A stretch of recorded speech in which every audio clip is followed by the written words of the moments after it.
চৰকাৰক বাস্তৱ সন্মত পদক্ষেপ ল'বলৈ অনুৰোধ জনাইছোঁ। যেহেতু NDB কেনেকুৱা ধৰণৰ নিখিল বড়ো ছাত্ৰ সন্থাই আমি কৈ আহিছোঁ, বড়োসকলৰ যিমানবিলাক সংগ্ৰাম কৰি আছে, যিমানবিলাক গোট আছে, সকলো সংগ্ৰামক লৈ পেলাই চৰকাৰে আলাপ আলোচনাৰ জৰিয়তে বড়ো সমস্যাটো সমাধান কৰাত আমাৰ আপত্তি নাই। এই কথাটো আমি চৰকাৰক বাৰে বাৰে স্পষ্ট কৰি আহিছোঁ।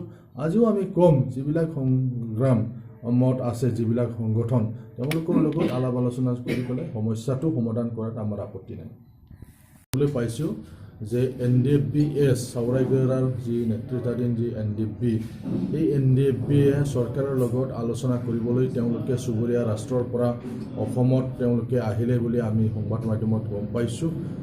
তো আমি নিখিল বড়ো ছাত্ৰ সন্থাৰ ফালৰ পৰা সঁচা সঁচিকৈ যদি তেওঁলোকে চৰকাৰৰ লগত আলাপ আলোচনা কৰি পেলাই বড়োসকলৰ সমস্যাটো সমাধান কৰিবৰ কাৰণে যদি তেওঁলোকে আহিছে, তেতিয়াহ'লে আমি নিখিল বড়ো ছাত্ৰ সন্থাৰ ফালৰ পৰা তেওঁলোকক আমি স্বাগতম জনাইছোঁ। ভাৰত চৰকাৰকো আমি ধন্যবাদ জ্ঞাপন কৰিছোঁ।